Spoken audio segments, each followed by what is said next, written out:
Hey, this is Carolyn. Aaron and I have a quick request for you. If you're enjoying Second Serve, please follow the show in Apple Podcasts. And if you have a little more time, leave us a rating and review wherever you listen. It helps others find our show and helps us know what you like about it. Thanks.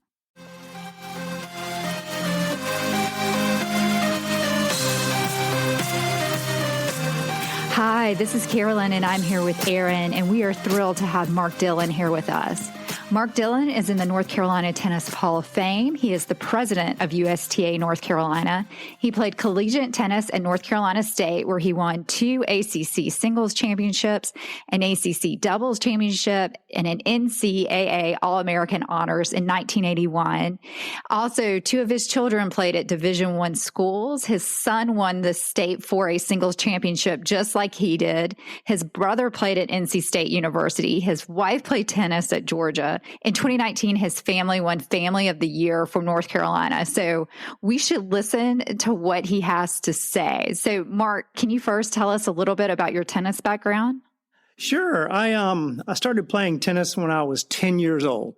My brother was 13. I had a younger sister as well. And we were members of the local tennis club in Charlotte, Tennis and Swim Club. And my mother wanted us to play tennis in the worst way. We were both swimmers at the time, my older brother and I, and she didn't want to force us to play, though. So she said, listen, she said, if you guys will take this one tennis clinic, you will not have to give me a birthday present or a Mother's Day present. And of course, we jumped all over that. And so we took it and fell in love with tennis after that, dropped swimming, and that little piece of child psychology paid for 2 college educations because we both ended up getting scholarships to North Carolina State to play tennis. So that's how I got started. My brother actually married a female tennis player who was the first scholarship recipient at UNC Chapel Hill in female sports, all sports. And I married a girl that I had met in junior tennis in North Carolina that played for the University of Georgia later on. So Adele and I have been married for 31 years now, and I've had a crush on her ever since that first day I saw her at age 16 at that junior tennis tournament. That's really great. So it sounds like you were bribed into playing tennis, but it seems to have worked out well for you. Can you give us advice? I know you and your brother played, you said, but you also have children that play. Can you give us advice for parents of children who play tennis? First, I want to give you full disclosure. A lot of what I've learned about being a good tennis parent to my sons, number one, I learned from my own parents who were great tennis parents. But Adele and I also learned a lot from the mistakes that we made with our kids. Because your kids, each of them responds differently to advice. Some of them like tough love. Others, you just don't talk about the match after they lose, and you just go get ice cream and don't talk about it. So Adele and I were not the greatest parents, but we've learned a lot along the way, and that's why I'm here to share this advice with you. For the parents out there, I think it's important to introduce your kids to the sport of tennis at a young age. Tennis is, let's face it, it's a hard sport to learn, okay? So, and you pick up sports and things like that much easier at an early age. Tennis is one of the hardest sports to learn, and all you can do is just lay the sport in front of them. Because if they learn how to play tennis, they're automatically going to be good at all the other racket and paddle sports like squash, racquetball, pickleball, badminton, paddle tennis, spec tennis, padel. I don't know if you've heard of those, but you need to Google it. They're a lot of fun. So that they'll automatically be good. Second, when they start to compete in tennis tournaments, when you take them to the tournaments, maybe try watching their matches from a full court away. Then, the next time you go, watch the matches from 2 courts away. Then watch from 3 courts away. And then the next time, just don't even go. Let them learn how to handle that adversity themselves on the tennis courts. And as you guys know, in junior tennis or league tennis or any competitive tennis matches, we face adversity in just about every match. Whether it's a bad line call or an injury timeout, there's something that interrupts our train of thought on the court. Third, have the kids sign up for their own tournaments. Keep their own schedule. take care of their own equipment. I bought my kids a used racket stringing machine when they were younger. And that way, when they play in a tournament, they can't really complain about a bad string job in their racket. Plus, they learn a valuable lesson, how to string their rackets, how to take care of their own equipment. So I think that's a valuable thing that you can do.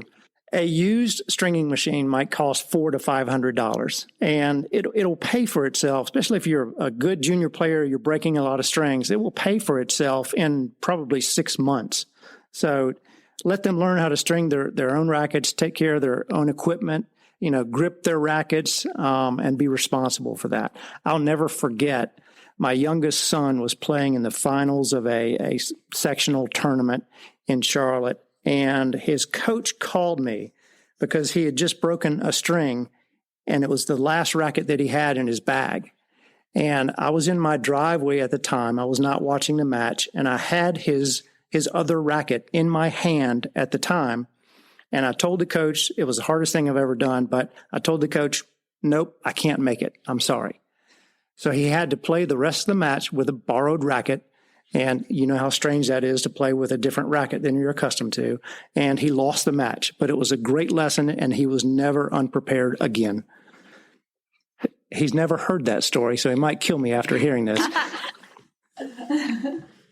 And then finally, just for you parents out there, just relax.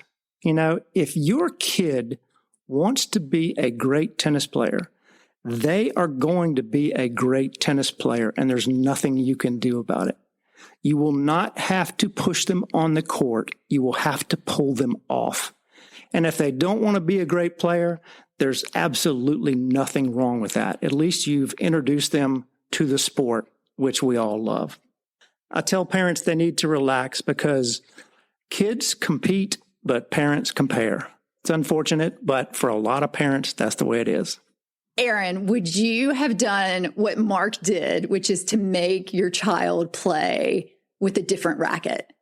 I absolutely would, but that's just my personality. Oh, I can see myself leaving right away to go bring that racket to my child. So I need to do a better. His kids play in college, so I need to be better about that. I have young kids, and that's really changed my mind on how I should act. So Mark, can you give a few pieces of advice for junior tennis players? Yes, I'd be happy to. And hopefully, there's a kid riding with their parents right now to a junior tournament, and maybe they'll listen to this because I know your podcast is for adults, but maybe some kids will listen to this too as well. Kids, don't make every time you set foot on the tennis court one that your parents have to pay for. Go find somebody else that wants to be as good as you want to be, and go out and practice with them and drill with them and feed them balls. Encourage them, promote them, go to tournaments with them, and pull for them when you're there. My brother had a practice partner when he was a kid, and they would play 6 hours a day. And his partner would walk out there and say, you know what, we're going to get 10% better today, or we're going to get our volleys 5% better today. Find somebody to work with so that your parents don't have to pay for every time you step on the court. Second, have fun. Singles in tennis can be a lonely sport, a lonely experience. When you're done with your match, don't put your earbuds in and just go to the car and go back to the hotel. Stay there, make friends, be social, watch them, watch what they do right, watch what they do wrong, learn from that, but make friends. Some of the best friends that I have today are people that I met back in junior tennis, long ago. So it's a great way to meet people, and, you will have a lot of friends after that. Third, guys, call the lines fairly, please.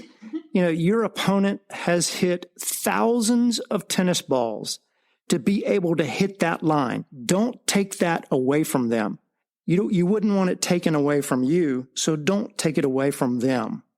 You may not remember all of your wins and losses later in life, but you will remember the people that did not call the lines fairly against you.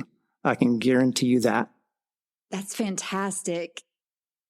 And now I've got a question for you guys. All right, I'm going to give you a little quiz here. So, Carolyn, what is the only shot in tennis where you can win the point without your opponent even touching the ball? Aaron just told me it's the serve. So I agree with Aaron. It's the serve. Correct. So that's the only shot, where you can win the point outright without your opponent hitting the ball. Now, Aaron, absent having a ball machine, what's the only stroke in tennis you can really practice by yourself? It's still the serve. Correct. Very good. Very good. Go out and practice your serve. Make your first serve a weapon, not a point starter. Okay? And make your second serve dependable. It's the only shot you can practice by yourself. So really, you got to change the name of your podcast to First Serve instead of Second Serve, maybe. But, just do that. I know we're talking about, that was advice for junior tennis, but this all applies to adult rec tennis too, because we definitely don't ace people, and we don't really work on our serve either, Carolyn. We need to do that more often. Yes, I totally agree to that. That's really, important, something that we could all do, and that's easy, and anyone can go out on a court with a bunch of balls and practice that by ourselves. We don't even need someone out there with us. That's such a good point. And when you do go out to practice, don't just step up to the line and just, whack serve after serve after serve. Step up to the line, bounce the ball, pretend like you're in a real match situation. Pretend like you're down 6-5 in the third set and it's 15-40, and you have to get that first serve in. So when I met Mark and I learned about his tennis background, I immediately asked him what you should do with bad line calls. So Mark, can you share with our listeners what you told me to do? Sure. First, we all know that everybody makes mistakes. So sometimes you're going to get bad line calls, but it's just a mistake. We all do it. But if you play somebody that might have a reputation or repeatedly does it, I think a lot of people make the mistake of saying, "Are you sure?" And I just hate hearing, "Are you sure?" But, you just politely ask them, just say, let them know that you understand that it's their call.